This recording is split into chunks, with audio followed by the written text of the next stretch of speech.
Hoje nós vamos continuar a nossa caminhada aqui no profeta Isaías.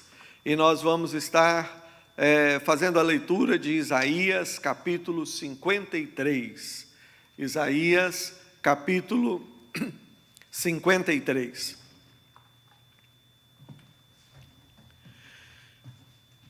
O texto do profeta Isaías, capítulo 53, diz: Quem creu em nossa pregação, e a quem foi revelado o braço do Senhor, porque foi subindo como renovo perante ele, e como raiz de uma terra seca, não tinha aparência nem formosura.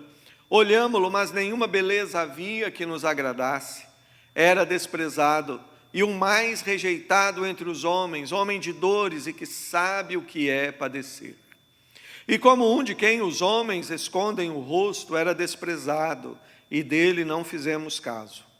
Certamente ele tomou sobre si as nossas dores, as nossas enfermidades, levou sobre si, e nós o reputávamos por aflito, ferido de Deus e oprimido. Mas ele foi traspassado pelas nossas transgressões, foi moído pelas nossas iniquidades. O castigo que nos traz a paz estava sobre ele, e pelas suas pisaduras fomos sarados. Todos nós andávamos desgarrados, como ovelhas.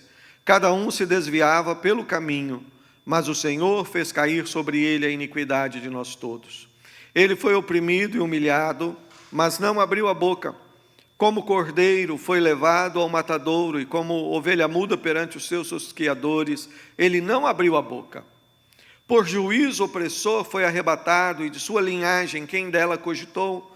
Porquanto foi cortado da terra dos viventes, por causa da transgressão do meu povo foi ele ferido. Designaram-lhe a sepultura com os perversos, mas com o rico esteve na sua morte, posto que nunca fez injustiça, nem dolo algum se achou em sua boca. Todavia o Senhor agradou moê-lo, fazendo-o enfermar. Quando der ele a sua alma como oferta pelo pecado, verá a sua posteridade, prolongará os seus dias, e a vontade do Senhor prosperará nas suas mãos.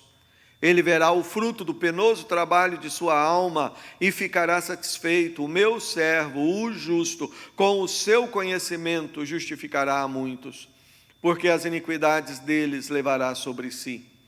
Por isso, eu lhe darei muitos com a sua parte, e com os poderosos repartirá ele o despojo.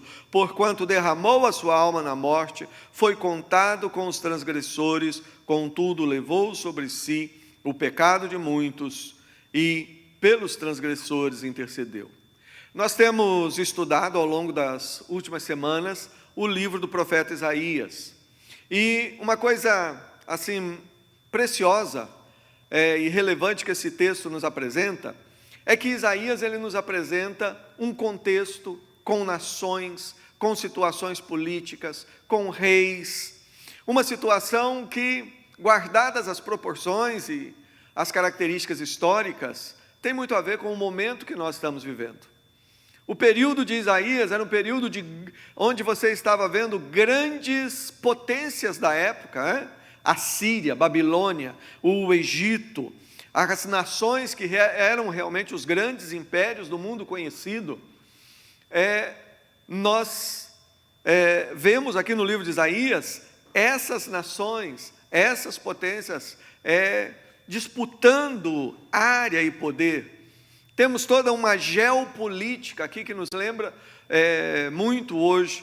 E nesse tempo e nesse contexto, nós temos iniquidade, nós temos abuso de poder, nós temos os ricos oprimindo pobres, e nós temos os pobres se entregando à idolatria. E então é uma situação que não tem a ver necessariamente com a classe social, tem a ver com um coração afastado de Deus. E nesse contexto onde há guerras e há tudo, nós olhamos e Isaías nos mostra Deus. E nós temos dito que há três princípios, há três verdades que permeiam toda a Bíblia, na verdade. A espinha dorsal das Escrituras.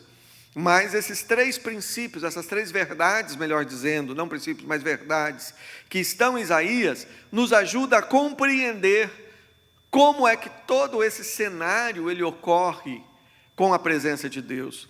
E o primeiro aspecto é Deus como rei.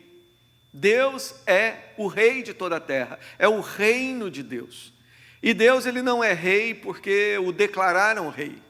Deus, ele não é rei porque houve um grupo que articulou e o colocou nessa posição. Deus, ele não é, Deus é rei porque Deus é Deus. A posição de Deus como rei é inerente da sua pessoa. Ninguém declarou que Deus fosse rei. Não, Deus, ele é rei de eternidade a eternidade. Ele é um rei perfeito, é um rei sábio.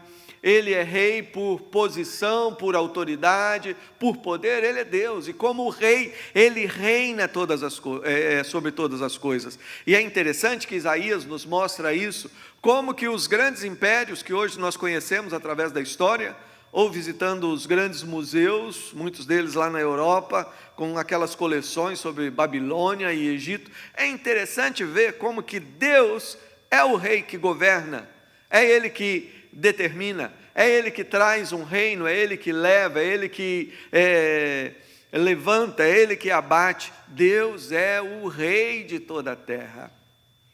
Outra coisa interessante e uma outra verdade é a aliança. A aliança diz respeito à maneira com que Deus, ele se relaciona conosco. A aliança tem a ver com o compromisso eterno de amor que Deus estabelece com o seu povo, com a sua família. Isso é aliança. Aliança não é contrato. Não é que Deus, ele chegou e fez uma proposta e nós temos que aceitar a proposta. Não, ele nos comunicou essa aliança. E essa aliança está firmada no próprio Deus. Deus é a base dela. E é interessante que no livro de Isaías, Deus ele traz a profecia da destruição, do exílio para a nação de Judá, e ele também, depois ele fala da restauração para cumprir os seus projetos, e ele diz claramente, dizendo, olha, não pense que é por amor a você que eu estou fazendo isso, é por amor a mim, é por amor ao meu nome. Isso é aliança. E quando Deus fala que Ele nos trata, a maneira dele nos tratar é baseada no amor que Ele tem por Ele mesmo, Ele não está nos diminuindo. Pelo contrário, Ele está nos colocando no mais alto padrão de qualidade, de grandeza que nós podemos imaginar. Quando Deus ele se envolve na nossa vida, a medida do envolvimento de Deus na sua vida, na minha vida, é a dimensão, é a medida do amor que Deus tem por si mesmo.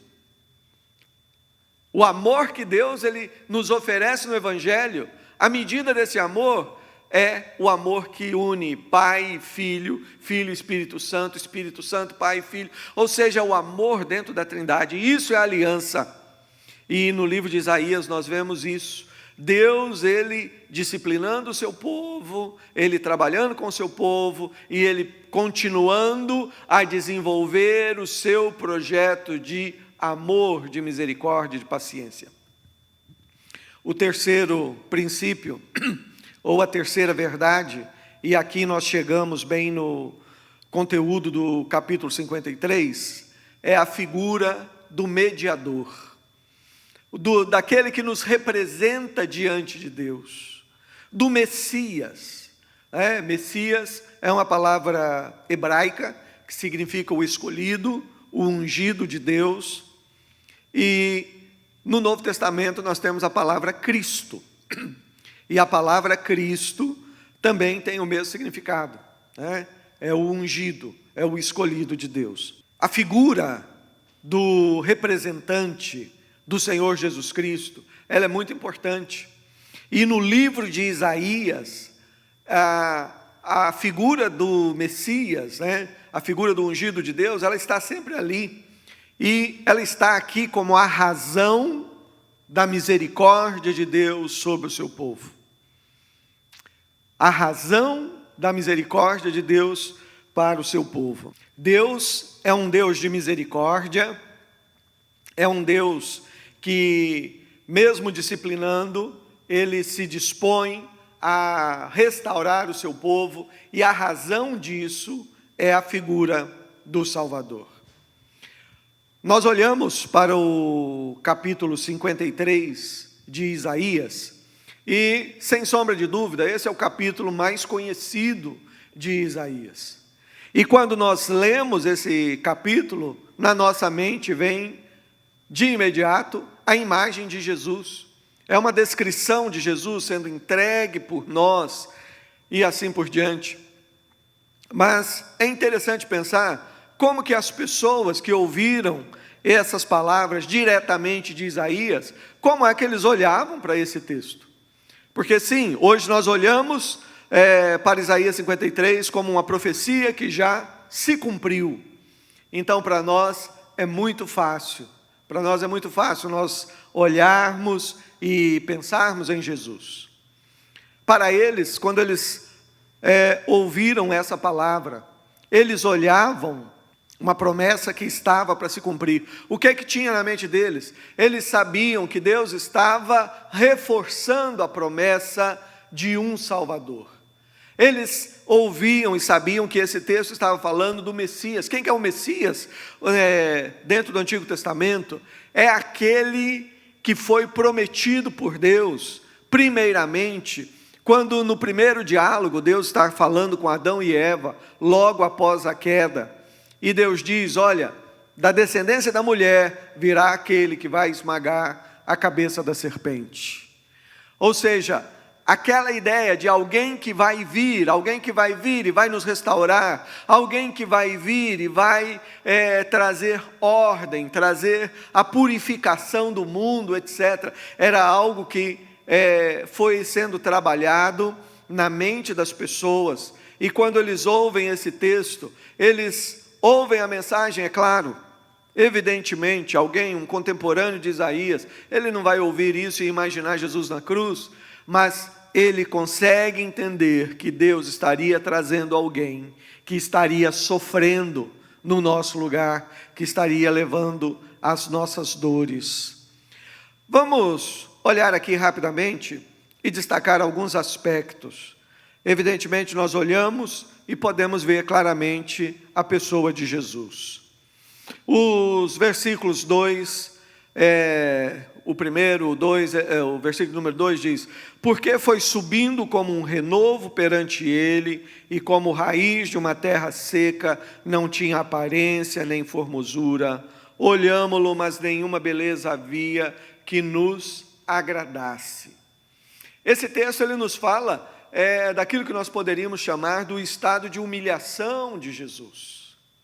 Jesus ele não entra na história como alguém que atrai a atenção, como alguém por natureza carismático, onde todas as pessoas já olham e se apaixonam e etc. Não, Jesus ele vem dessa maneira, como uma raiz de uma terra seca. Alguém sem beleza, alguém sem formosura. Diz aqui, olhámo-lo, mas nenhuma beleza havia que nos agradasse. O estado de humilhação de Jesus iniciou naquele momento onde o Espírito Santo gerou Jesus no ventre de Maria. Quando as primeiras células ali, vindas do alto, começaram a se multiplicar no ventre de Maria, ali começou a humilhação de Jesus. E eu sei que para nós parece estranho, né? Porque gravidez é uma coisa tão linda, nós amamos os filhos e etc. Mas nós estamos falando aqui do Criador do universo, nós falamos do Deus eterno. Para Ele, o se tornar um ser humano, assumir essa posição, já é humilhação, já é a diminuição, em certo sentido, da sua grandeza. E a Bíblia diz que mesmo sendo Deus, Ele não julgou com usurpação o ser igual a Deus, antes a si mesmo se esvaziou, assumindo a forma de servo e reconhecido em figura humana. É por isso que eu digo, a humilhação para Ele começa já no processo, quando Ele se esvazia completamente para se tornar um embrião, um feto, um bebê. Nenhuma beleza havia que nos agradasse. Qual a beleza que tem em uma criança, um bebê, nascer e ser colocado numa estrebaria e numa manjedoura. Só mesmo os cartões de Natal romantizados é capaz de colocar alguma beleza nisso, mas na verdade não. Quem aqui gostaria de ter o seu filho, primeiro filho, nascendo em meio a animais? Essa foi a vida de Jesus. O texto fala dessa humilhação, do Verbo eterno que se fez carne e veio caminhar entre nós, nos possibilitando poder ver Deus. Isso é maravilhoso, ele se humilhou, mas em Jesus nós podemos ver Deus, Deus em forma humana. Em Jesus nós podemos ver Deus caminhando pelas ruas da cidade. Em Jesus nós podemos ver Deus tocando pessoas, conversando com pessoas, se alegrando com amigos, indo para a festa lá em Caná e assim por diante. Mas o texto continua dizendo, ele era desprezado, o mais rejeitado entre os homens, homem de dores e que sabe o que é sofrer, sabe o que é padecer. E como um de quem os homens escondem o rosto, ele era desprezado e dele não fizemos caso. E aqui nesse texto nós podemos ver um outro aspecto tão precioso da vida de Jesus. Podemos ver o sacerdócio de Jesus. Há aquele texto lá em Hebreus que diz que nós não temos um sumo sacerdote que não seja capaz de se compadecer de nós. Antes, ele mesmo foi tentado em todas as coisas. E por ter passado por essa experiência, ele é capaz de se compadecer de cada um de nós quando nós nos aproximamos dele. Nós temos em Jesus alguém que sabe o que é sofrer. Diz o texto lá em Hebreus que ele foi tentado em todas as coisas. Mas espera lá, todas as coisas? Todas as coisas. E quando ele estava na adolescência, os hormônios, em todas as coisas ele foi tentado, mas sem pecado. Porque Jesus, ele, enquanto homem, ele foi um homem perfeito.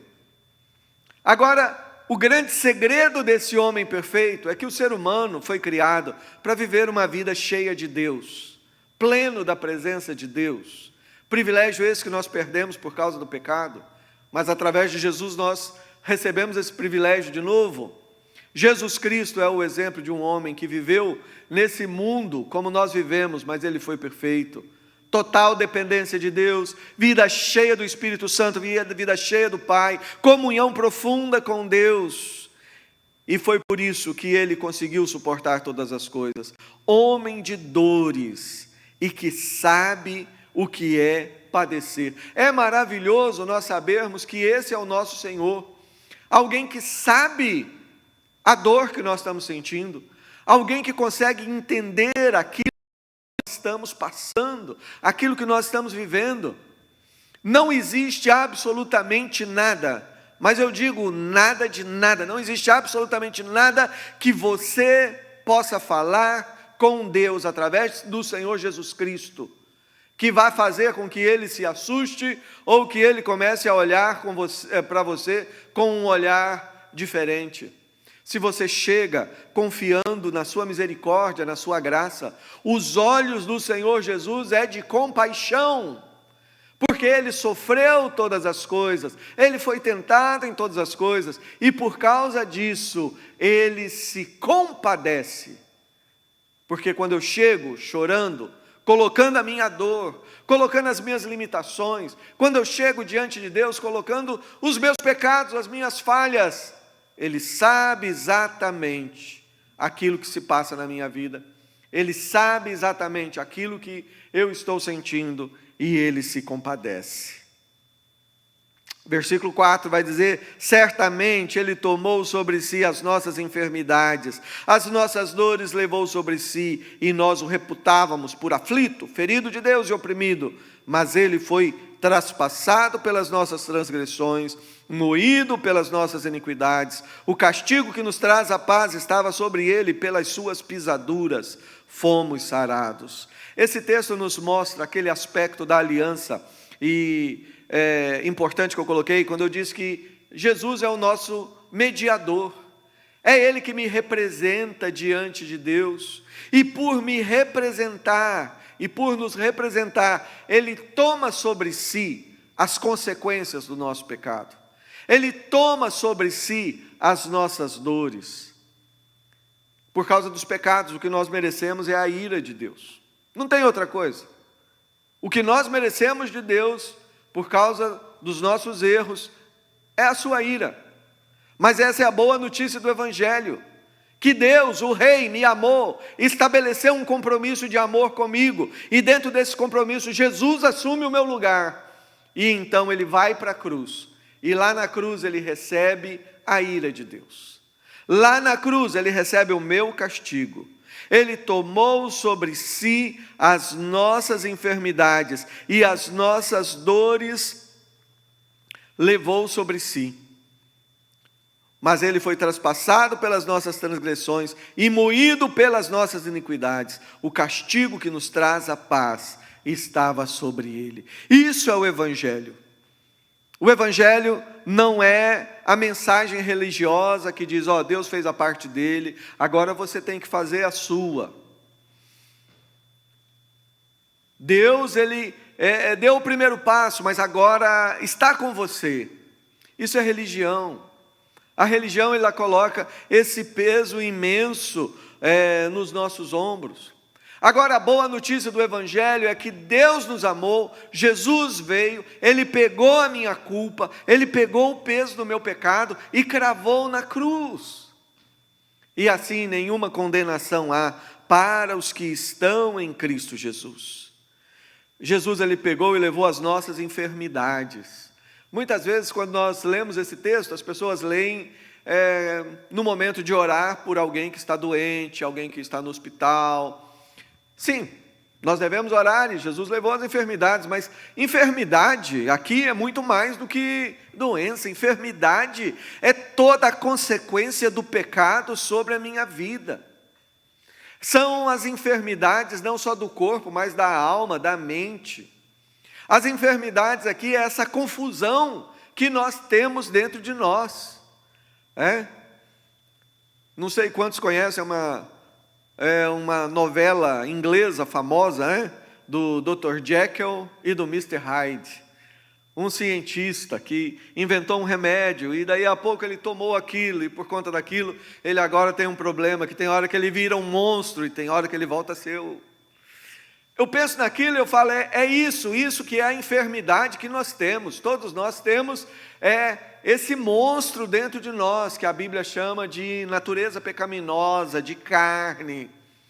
Quando você recebe Jesus, Deus, Ele põe uma nova natureza dentro de você, e a santificação do Espírito Santo é exatamente isso. Ele vai mortificando, Ele vai matando, Ele vai acabando com esse monstro pouco a pouco, e vai construindo uma nova pessoa, segundo a face de Jesus. Mas nós enfrentamos essa enfermidade.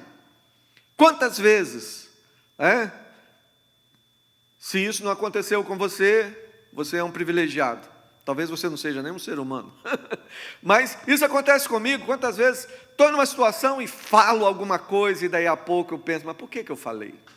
Eu podia ter agido de outra maneira. Quantas vezes você está diante de uma situação e você tem reações que daí a pouco você fica questionando como que eu fui capaz?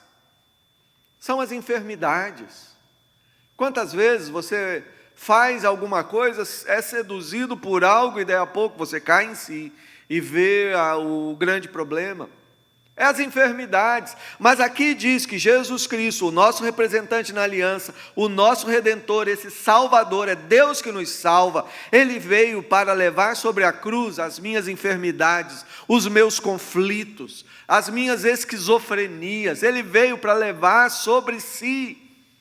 E Ele levou sobre si as enfermidades para me dar vida e me dar vida abundante. O texto continua dizendo, todos nós andávamos desgarrados como ovelhas, cada um se desviava pelo caminho, mas o Senhor fez cair sobre ele a iniquidade de nós todos.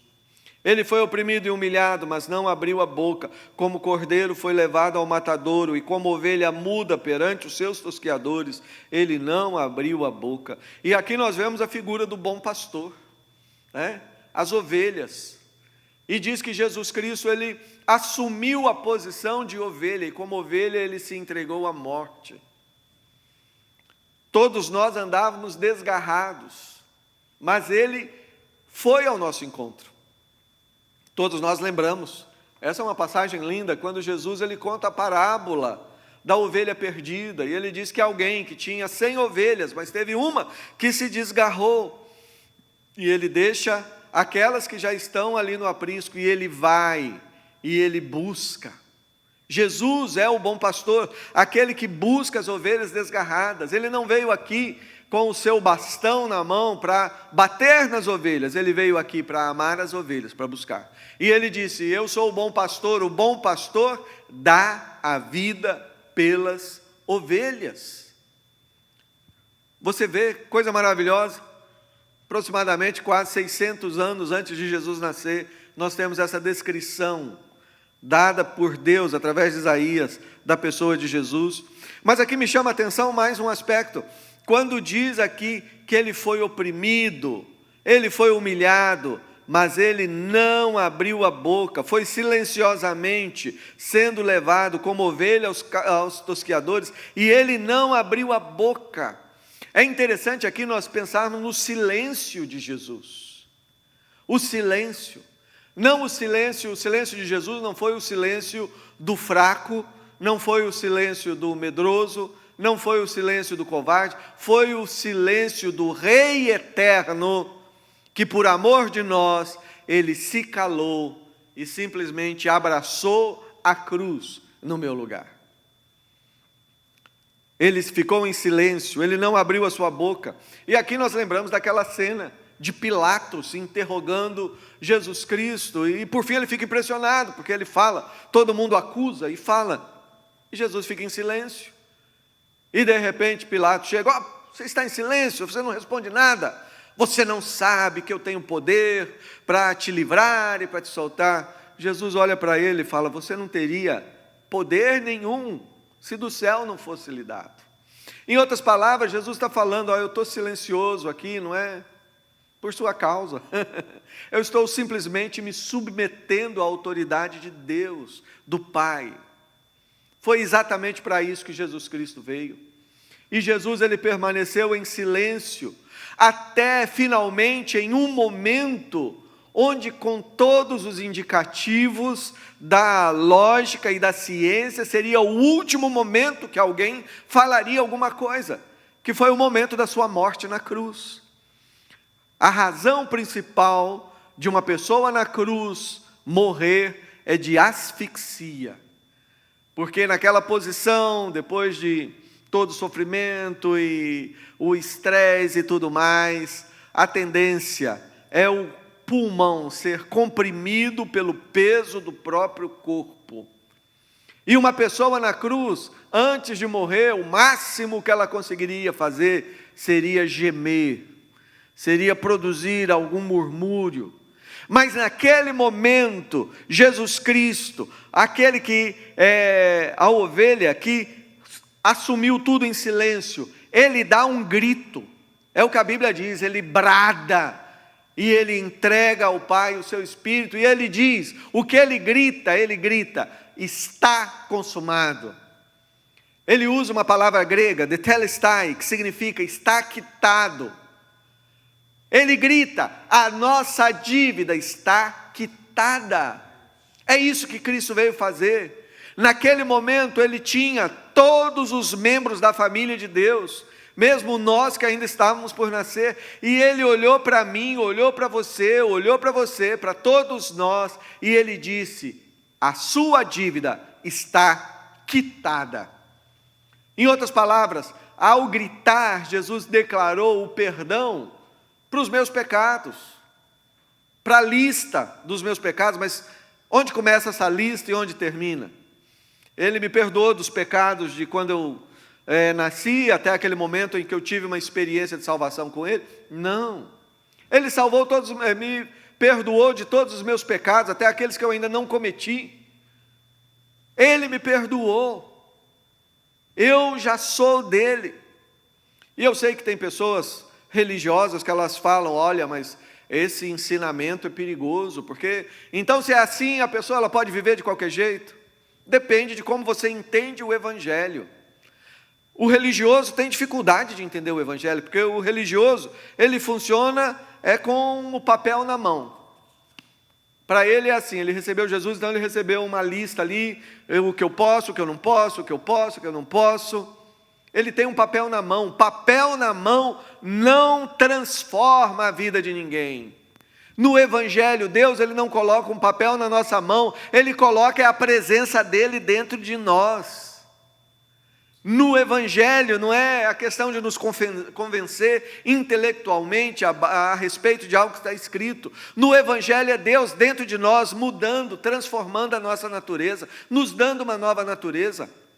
No Evangelho é Deus como um exímio escultor que olha para o modelo e vai esculpindo numa pedra de mármore aquilo que ele está vendo, e de repente você tem uma perfeição. Você sabe, Deus é esse escultor. O modelo que ele está vendo é Jesus Cristo. A pedra sou eu, é você. Isso é o Evangelho. É uma transformação muito maior que a nossa cabeça pequena é capaz de imaginar. Mas é maravilhoso quando nós podemos crer e nós podemos ver. E o texto vai falando, descrevendo que é mesmo assim, Deus agradou moer, fazendo-o enfermar, e diz que quando ele der a sua alma como oferta pelo pecado, verá a sua posteridade e prolongará os seus dias. A vontade do Senhor prosperará nas suas mãos. E eu quero finalizar com esse versículo. Ele verá o fruto do penoso trabalho da sua alma e ficará satisfeito. Esse é o resultado. Haverá o dia em que Jesus Cristo ele vai ver a obra completa, e esse dia vai ser um dia de grande alegria. Jesus Cristo ele vai olhar para o resultado da sua obra e ele vai ficar feliz. E o resultado é essa salvação.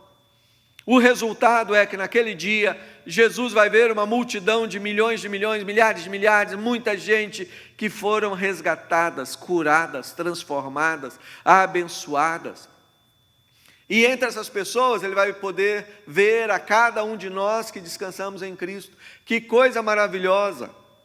Eu sei que na nossa vida aqui, infelizmente, João diz que se alguém diz que não comete pecado é mentiroso. Ou seja, infelizmente, quantas coisas nós fazemos que desagrada a Deus, quantas coisas que nós fazemos que temos que passar por aquele processo da disciplina, da correção por parte do Pai, mas são as marteladas do escultor trabalhando na nossa vida. Maravilhoso saber que um dia Jesus vai olhar para nós e vai estar contente, feliz. Que coisa maravilhosa é saber que quando fecharmos os nossos olhos aqui e caminharmos para o encontro do Pai, o semblante que nós vamos ver no Pai é um semblante de felicidade, de alegria. Se nós estamos em Cristo Jesus, nenhuma condenação há para nós. Mas por causa de Cristo já passamos da morte para a vida. O texto de Isaías que acabamos de ler, ele é maravilhoso. E ele nos, como eu falei, o texto mostra um cenário de convulsão social, de problemas, etc. Mas ele enfatiza, há um rei que estabeleceu uma aliança, e nós temos um representante, esse que nós acabamos de descrever hoje. Eu sei que esse cenário, guardado as proporções, ele se parece muito em vários sentidos, com o tempo que nós estamos vivendo. Um tempo de problemas geopolíticos, de potências se levantando e disputando espaço, e de guerras, e de massacres, e de sangue sendo derramado, e de muita cobiça, e etc, etc. Mas é bom saber, e o livro de Isaías nos lembra isso. não mudou nada. Deus, ele continua sendo o rei de toda a terra. Aquele que tem os reis nas mãos, aquele que tem o controle sobre todas as coisas. Ao invés de entregarmos o nosso coração à angústia, à preocupação e à dor, nós podemos ter paz no nosso coração, sabendo que Deus, ele tem um compromisso de amor conosco. E saber que nós não estamos sozinhos, nós temos o nosso Salvador, o nosso Senhor. Senhor Jesus Cristo, que nos amou ao ponto de vir aqui, viver no nosso lugar, e como Ele viveu aqui, Ele se compadece, Ele sabe aquilo que é ser um ser humano, e mesmo assim Ele nos ama. É maravilhoso. Ele é aquele que nos abraça. E nesse texto nós vemos que haverá um dia em que esse abraço será eterno, e seremos abraçados por um Deus sorrindo, um Deus alegre. E Deus, ele se alegra por causa daquilo que Ele faz na nossa vida, através de Jesus. Vamos fechar os nossos olhos, vamos orar. Pai, nós agradecemos por esse momento tão precioso, agradecemos, Senhor, pela Tua palavra, agradecemos, ó Pai, e pedimos, abra o nosso entendimento, abra a nossa mente, para nós sermos capazes de compreender, para nós sermos capazes de entender a grandeza do Teu amor, a beleza do Evangelho. Louvamos-te, Senhor Jesus, porque o Senhor nos ama. Louvamos-te porque o Senhor foi capaz de se humilhar e vir e nascer e morrer por nós. Louvamos porque o Senhor ressuscitou, vive eternamente. Louvamos-te porque o Senhor abraçou o que há de pior em nós, as nossas enfermidades, as nossas dores, assumiu sobre si esse peso e na cruz morreu, na cruz pagou a nossa dívida, na cruz nos restaurou a comunhão com Deus. Louvamos-te, Senhor, porque o Senhor não coloca papel na nossa mão e nos manda fazer o que nós conseguimos. Louvamos porque o Senhor escreve no nosso coração a Tua lei, o Senhor coloca na nossa vida a Tua presença. Pedimos, Senhor, que no nome de Jesus, o Espírito Santo ilumine cada pessoa que aqui está, que o Espírito Santo ilumine cada pessoa que está assistindo essa mensagem, agora online, ou depois vai assistir a mensagem durante a semana. Fale aos corações, traga vida, traga esperança, traga transformação, traga alegria ao Pai, salvação do alto. No nome de Jesus. Amém e amém.